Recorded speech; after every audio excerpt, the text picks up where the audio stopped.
नमस्कार दोस्तों, स्वागत है आपका आज के मुख्य समाचारों में। जी हां दोस्तों, आपको यहां पर देखने को मिलेंगी सुबह से लेकर शाम तक की तमाम बड़ी खबरें मुख्य समाचार ब्रेकिंग न्यूज अपडेट्स के रूप में। तो दोस्तों, आप सभी लोगों से रिक्वेस्ट है इस वीडियो को ज़्यादा से ज़्यादा लाइक और शेयर करें। तो चलिए दोस्तों, जान लेते हैं आज की पहली बड़ी खबर। मोराम्बी पुल हादसे में बड़ा एक्शन, रखरखाव करने वाली कंपनी के 9 लोग हुए गिरफ्तार।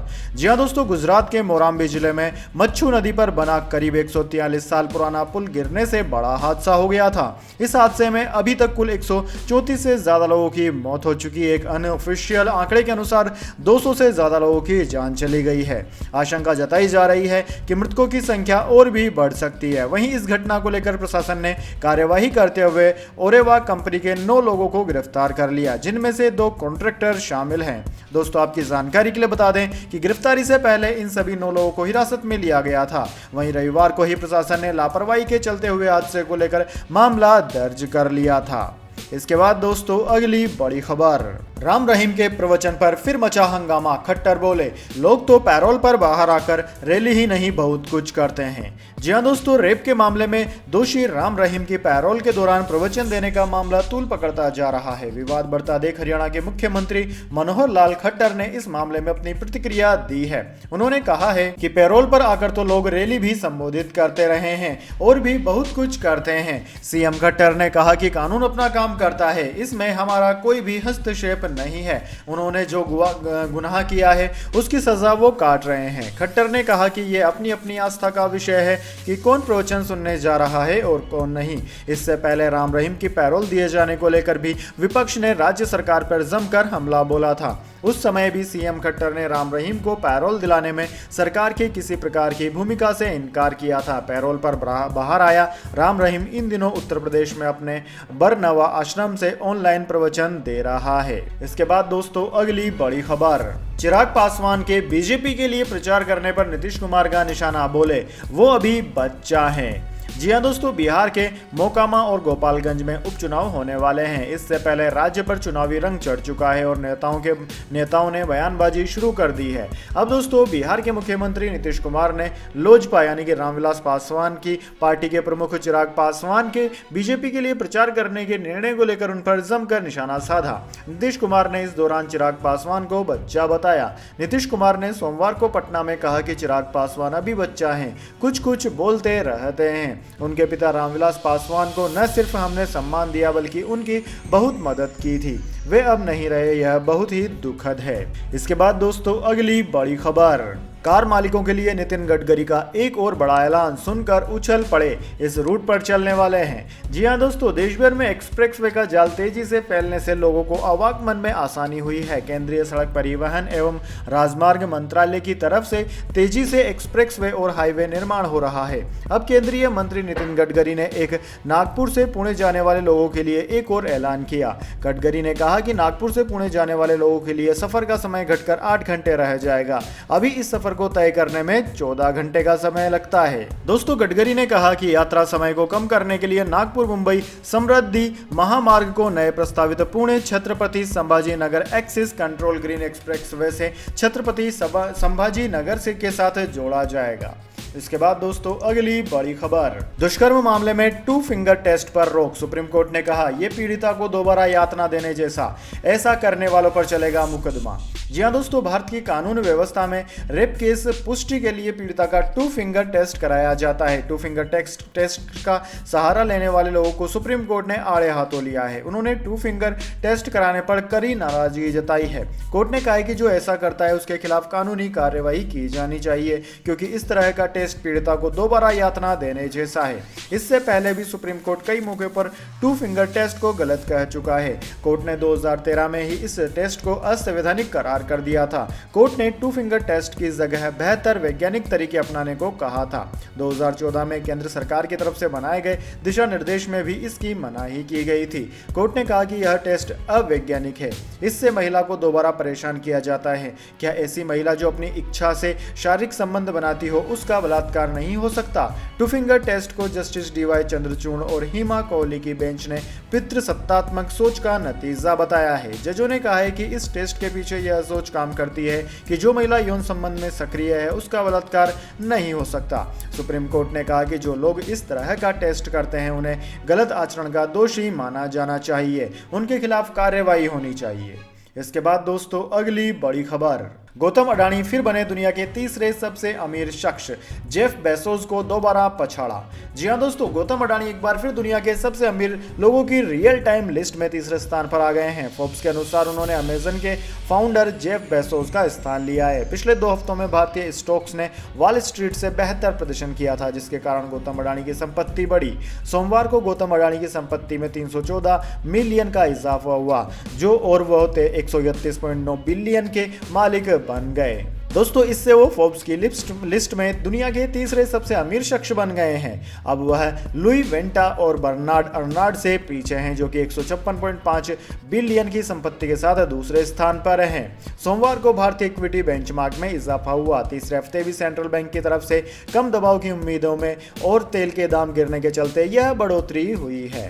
इसके बाद दोस्तों अगली बड़ी खबर, विराट कोहली मामले में होटल का एक्शन, कॉन्ट्रैक्टर को हटाया गया, जारी की गई सफाई। जी हां दोस्तों, विराट कोहली के होटल रूम का वीडियो सामने आने के बाद खेल जगत ने नाराजगी जताई। अब इसी मामले में पर्थ के होटल क्राउन ने भी माफी मांग ली है। उसने अपना बयान जारी कर दिया है। इस मामले में शामिल व्यक्ति को तुरंत ही हटा दिया गया है। दरअसल दोस्तों होटल के प्रवक्ता ने कहा कि वह ऐसे मामलों को लेकर जागरूक रहेंगे। ऑस्ट्रेलिया में दोस्तों आपकी जानकारी के लिए बता दें, T20 वर्ल्ड कप चल रहा है। इस दौरान विराट कोहली के साथ एक बड़ी घटना हुई। उनके होटल के रूम में किसी ने घुसपैठ की और वीडियो बनाकर लीक कर दिया। इस बात से विराट कोहली बेहद गुस्सा हुए और उन्होंने भी यह वीडियो शेयर कर अपनी नाराजगी जाहिर की। इसी पर होटल प्रवक्ता का बयान आया है। दरअसल दोस्तों टीम इंडिया ने रविवार को ही साउथ अफ्रीका के खिलाफ पर्थ में वर्ल्ड कप का अपना तीसरा मैच खेला, जिसमें उसे 5 विकेट से हार मिली। इसी मैच के चलते team India crown Perth hotel में ठहरी हुई थी। इसी दौरान स्टाफ मेंबर ने कोहली के रूम का वीडियो बनाया और उसे लीक कर दिया। अब इसी मामले में होटल मैनेजमेंट ने जांच बैठाई है। साथ ही इस मामले से संबंधित लोगों को भी हटा दिया गया है। इसके बाद दोस्तों अगली बड़ी खबर, एयरटेल से जुड़े लोगों की हो गई बल्ले बल्ले, दूसरी टेलीकॉम कंपनियों को लग सकता है झटका। जी हां दोस्तों, टेलीकॉम कंपनी एयरटेल के लिए खुशखबरी सामने आई है। वहीं यह खुशखबरी एयरटेल से जुड़े लोगों के लिए भी काफी खास होने वाली है। दरअसल दोस्तों दूरसंचार कंपनी भारती एयरटेल ने शानदार नेट प्रॉफिट दर्ज किया है। कंपनी का एकीकृत शुद्ध लाभ 30 सितंबर को समाप्त चालू वित्त वर्ष की दूसरी तिमाही में 79% बढ़कर 2145 करोड़ रुपए पर पहुंच गया। कंपनी ने सोमवार को जारी बयान में कहा कि प्रति ग्राहक औसत कमाई यानी कि ARPU में सुधार से शुद्ध लाभ में वृद्धि हुई है। एयरटेल की चालू वित्त वर्ष की सितंबर तिमाही में कुल आय भी सालाना आधार पर 22% बढ़कर 34,527 करोड़ रुपए हो गई। एयरटेल के मुख्य कार्यपालक अधिकारी CEO गोपाल विठल ने कहा कि कंपनी अब 5G सेवाएं पेश कर रही है। उन्होंने विश्वास जताया कि एयरटेल 5G प्लस भारत में सबसे अच्छा अनुभव प्रदान करेगा। इसके बाद दोस्तों अगली बड़ी खबर, सिद्धू मूसेवाला के पिता ने क्यों दिया 1 महीने का अल्टीमेटम, बोले उसके बाद देश छोड़ दूंगा। जी हां दोस्तों, कांग्रेस नेता और पंजाबी गायक सिद्धू मूसेवाला के कत्ल की वारदात को 5 महीने से ज्यादा वक्त हो चुका है, लेकिन उनका परिवार अब तक पुलिस की कार्रवाई से संतुष्ट नहीं है। मूसेवाला के पिता बलकार सिंह ने कहा कि अगर इंसाफ ना मिला तो वे देश छोड़कर चले जाएंगे। उन्होंने यह बातें उनके घर जमा हुए मूसेवाला के फैंस को संबोधित करते हुए कही। बलकार सिंह ने ये अपना दर्द बयां करते हुए रविवार को कहा कि मैंने देश की सेवा की है, रिटायर फौजी हूं, इंसाफ के लिए लगातार मांग कर रहा हूं, मगर अभी तक इंसाफ नहीं मिला बल्कि परेशान किया जा रहा है। उनका कहना था कि DGP से मिलने का समय मांगा है, 25 नवंबर तक इंतजार करेंगे, फिर भी न्याय ना मिला तो देश छोड़कर चले जाएंगे। बलकार सिंह का आरोप है कि जांच एजेंसियां लड़कियों को भी तंग कर रही हैं। जो लोग हमदर्दी के साथ उनके बेटे से जुड़े थे उन्हें भी परेशान किया जा रहा है। इसके बाद दोस्तों अगली बड़ी खबर, गुजरात में पुल टूटने के गुनहगार, बल्ब बनाने वाली कंपनी के जिम्मे छोड़ा ब्रिज, ज्यादा टिकट बेचने के लालच ने ले ली 134 जाने। जी हां दोस्तों, गुजरात के मोरंबी में पैदल यात्रियों के लिए बना सस्पेंशन ब्रिज रविवार रात को टूट गया था। कुछ दिन पहले ही इसकी मरम्मत हुई थी। आम लोगों के लिए खोले जाने के महज 5 दिन बाद ही यह ब्रिज टूट गया। पुल पर मौजूद करीब 500 लोग नदी में जा गिरे। इनमें से 134 की तुरंत मौत हो चुकी थी। दोस्तों मृतकों में महिलाएं और 30 से ज्यादा बच्चे भी शामिल हैं। ब्रिज की केबल जाली थामे रही, 200 लोगों को बचा लिया गया। अब दोस्तों बड़ी जानकारी सामने आई है कि इस ब्रिज की मेंटेनेंस का काम एक ट्यूबलाइट और बल्ब बनाने वाली कंपनी को दे दिया गया था, ना कि किसी पुल बनाने में एक्सपर्ट कंपनी को। यह एक बड़ी लापरवाही सामने आई है प्रशासन की तरफ से।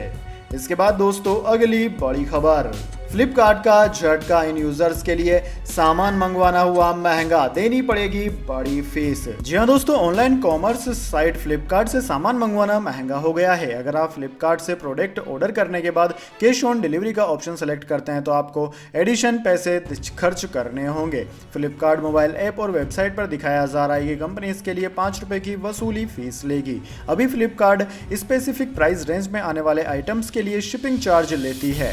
फ्लिपकार्ट पल्स मार्क वाले प्रोडक्ट के लिए 40 रुपए की डिलीवरी फी लेता है। अगर सामान की कीमत 500 रुपए से कम होती है तो फ्लिपकार्ट वेब पेज के अनुसार 500 रुपए से ऊपर वाले सामान के लिए कोई शिपिंग चार्ज नहीं लिया जाता। हालांकि रियल कॉस्ट सेलर के ऊपर डिपेंड करता है। खबर के अनुसार कंपनी सभी कैश ऑन डिलीवरी वाले प्रोडक्ट पर अब 5 रुपए का चार्ज लगाएगी। इसके बाद दोस्तों अगली बड़ी खबर, ऑन ड्यूटी नशे में टल्ली हुआ कर्मचारी, नौकरी छीनी तो बॉस को देने पड़े 32 लाख रुपए। जी हाँ दोस्तों, काम के दौरान एक शख्स ने इतनी शराब पी ली कि वह बेसुध हो गया और फिर साथी कर्मचारियों ने उसे घर तक छोड़ा। इस हरकत की वजह से शख्स को कंपनी ने नौकरी से निकाल दिया, लेकिन मामले को लेकर शख्स कोर्ट पहुंच गया। सुनवाई के बाद फैसला उसके पक्ष में आया। कोर्ट ने कंपनी को भेदभाव करने का दोषी पाया और शख्स को करीब 32 लाख रुपए हर्जाना देने का फैसला सुनाया गया। दरअसल दोस्तों मामला आयरलैंड का है। शराब की लत के शिकार इयोन मर्फी को बेंगनस्टॉक शहर के कॉलोनी सुपरविलम सुपरमार्केट का इंचार्ज बनाया गया था। घटना वाले दिन स्टोर्स के मालिक बाहर गए थे। दोस्तों आपकी जानकारी के लिए बता दें, इससे पहले शराब से जुड़े कई मामले सामने आने के बावजूद इमोन काम के समय डिसिप्लिन्ड रहते थे। कंपनी के डॉक्टर ने भी तब काम के लिए उन्हें फिट घोषित कर दिया था। एक रोजगार न्यायाधिकरण में सुनवाई के दौरान बताया गया कि 24 अक्टूबर 2020 को इयोन मर्फी ने काफी मात्रा में शराब पी रखी थी। फिर काम के दौरान भी उन्होंने इतनी वोदका पी ली कि वह बेसुध हो गए। इस वजह से उन्हें कंपनी से निकाल दिया गया। लेकिन दोस्तों मैकेंडी ने बताया कि अचानक कंपनी से निकाले जाने की वजह से मर्फी 18 हफ्ते तक बेरोजगार रहे थे। नई जॉब में भी उन्हें कम सैलरी मिल रही थी। उन्हें नई नौकरी में करीब 23 लाख रुपए मिले थे।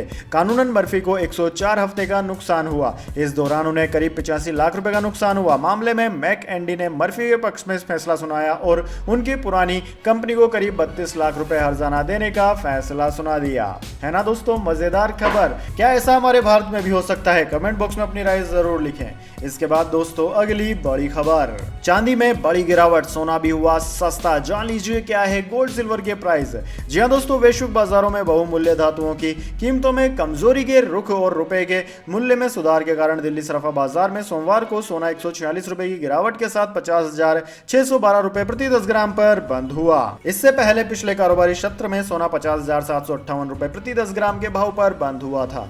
दोस्तों राष्ट्रीय राजधानी में चांदी की कीमत भी 794 रुपए की गिरावट के साथ 57,305 रुपए प्रति किलोग्राम रह गई।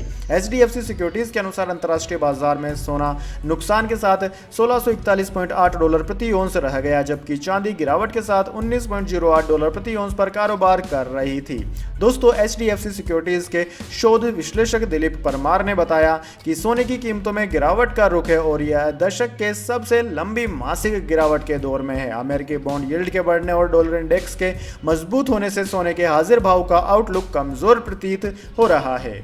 इसके बाद दोस्तों अगली बड़ी खबर, बांग्लादेश के खिलाफ सेलेक्टर्स ने किया टेस्ट टीम का ऐलान, इन युवा प्लेयर्स को दी जगह है। जी हाँ दोस्तों, सेलेक्टर्स ने बांग्लादेश दौरे के लिए टीम इंडिया का ऐलान कर दिया है। न्यूजीलैंड दौरे के बाद टीम इंडिया को बांग्लादेश के खिलाफ 3 वनडे और 2 टेस्ट मैचों की सीरीज खेलनी है। दोस्तों आपकी जानकारी के लिए बता दें, T20 वर्ल्ड कप के बाद भारत का न्यूजीलैंड दौरा है और उसके बाद में फिर बांग्लादेश दौरा है। इसके लिए सेलेक्टर्स ने रोहित शर्मा को कप्तान बनाया है, वहीं KL राहुल को उप कप्तानी की जिम्मेदारी दी गई है। भारतीय टीम में कई युवा प्लेयर्स को मौका दिया गया है। दोस्तों सेलेक्टर्स ने बांग्लादेश दौरे के लिए टीम इंडिया में 2 विकेटकीपर्स को जगह दी है। इनमें ऋषभ पंत और KS भरत शामिल है। वहीं दोस्तों लंबे समय बाद टीम इंडिया में कुलदीप यादव की वापसी हुई है। T20 वर्ल्ड कप के बाद भारतीय टीम बांग्लादेश दौरे पर जाएगी।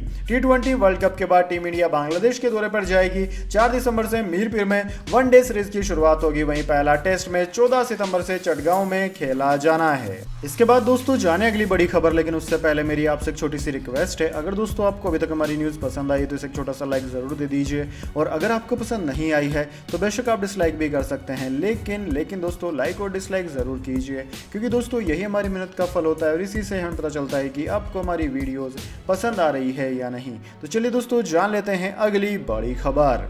इस महीने 3000 अंक से ज़्यादा चढ़ा सेंसेक्स, आखिरी दिन 786 अंक चढ़कर 60,000 के पार निकला। अल्ट्राटेक सीमेंट 4% भागा। जी हाँ दोस्तों, ग्लोबल मार्केट से मिले पॉजिटिव संकेतों का असर भारतीय शेयर बाजार पर भी दिखा।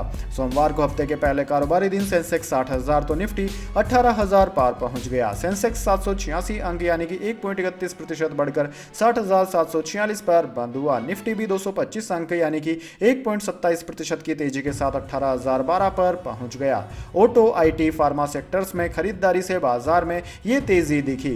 दोस्तों सेंसेक्स के 30 में से 27 शेयरों में तेजी रही। अल्ट्राटेक सीमेंट 4.18% की तेजी के साथ 6,713 पर बंद हुआ। वहीं महिंद्रा एंड महिंद्रा, एचडीएफसी, सन फार्मा और एल&टी करीब 3% चढ़कर बंद हुए। इसके बाद दोस्तों अगली बड़ी खबर, दिल्ली की योगशाला कार्यक्रम पर अब रार। एलजी विनय सक्सेना ने केजरीवाल सरकार को नहीं दी अनुमति।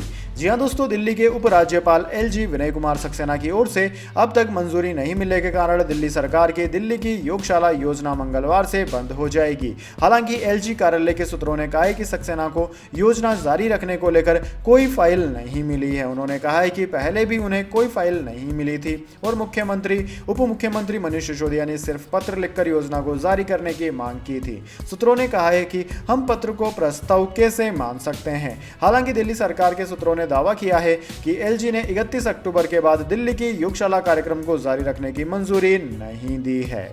इसके बाद दोस्तों अगली बड़ी खबर, इंस्टाग्राम अकाउंट किए जा रहे बंद, ना मैसेज भेज पाएंगे यूजर्स और ना ही कर पाएंगे कोई पोस्ट।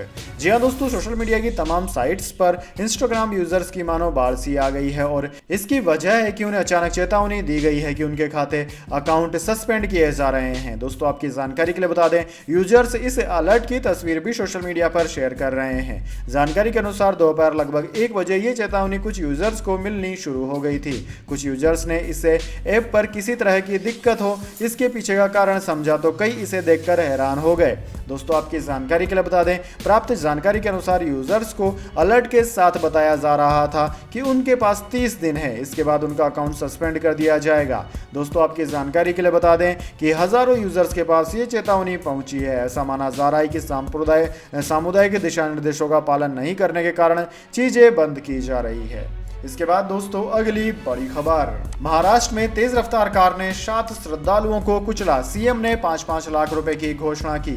जी हां दोस्तों, कार्तिक एकादशी के लिए पंढरपुर जा रहे श्रद्धालुओं के बीच उस वक्त हाहाकार मच गया जब एक तेज रफ्तार कार ने उन्हें टक्कर मार दी। इस टक्कर में जहां 7 श्रद्धालुओं की मौत हो गई, वहीं कई घायल हो गए हैं। इस घटना के बाद इलाके में हड़कंप मच गया है। मुख्यमंत्री एकनाथ शिंदे ने घटना पर शोक व्यक्त किया। उन्होंने मृतकों के परिजनों के लिए 5 लाख रुपए मुआवजे का ऐलान किया। जानकारी के मुताबिक घटना संगोला जिले के जुनोनी गांव के पास हुई। घटना की सूचना मिलते ही मुख्यमंत्री एकनाथ शिंदे ने दुख जताया। उन्होंने जिला प्रशासन को घायलों की हर संभव मदद करने के निर्देश दिए हैं।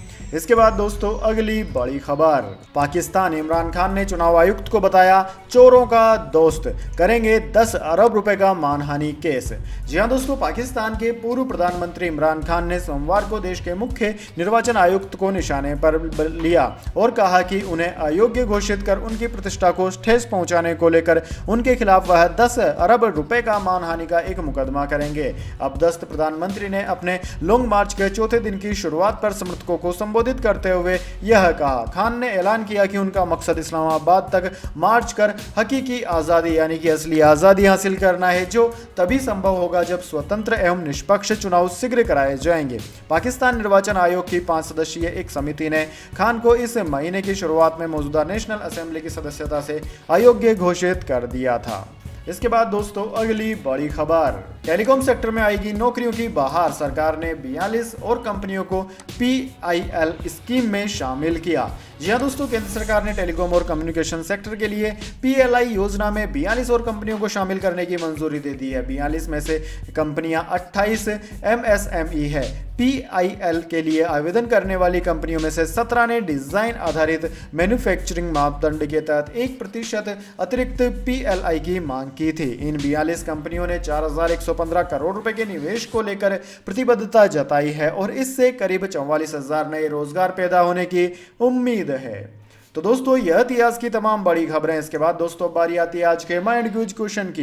यहाँ दोस्तों एक आसान से सवाल का जवाब देकर आप जीत सकते हैं एक अमेजिंग सरप्राइज गिफ्ट हमारे यूट्यूब चैनल की ओर से। तो दोस्तों आज का सवाल आपकी स्क्रीन पर आ चुका है। वर्तमान में खेला जा रहा क्रिकेट का T20 विश्व कप कौन से देश में आयोजित हो रहा है? जी हाँ दोस्तों, T20 विश्व कप 2022 का आयोजन इस साल यानी कि आयोजन करने वाला देश का नाम क्या है? अगर आप जानते हैं उस देश का नाम तो जल्दी से कमेंट बॉक्स में लिख दीजिए। अगर दोस्तों आपका जवाब होता है एकदम सही और आप चले जाते हैं लकी विजेता के रूप में, तो आपको मिल सकता है एक अमेजिंग सरप्राइज गिफ्ट हमारे यूट्यूब चैनल की ओर से। तो दोस्तों जल्दी से अपना उत्तर कमेंट बॉक्स में लिख दीजिए, वीडियो को लाइक कर लीजिए और चैनल को सब्सक्राइब करके बेल आइकन भी दबा लीजिए। धन्यवाद। वंदे मातरम। जय हिंद, जय भारत।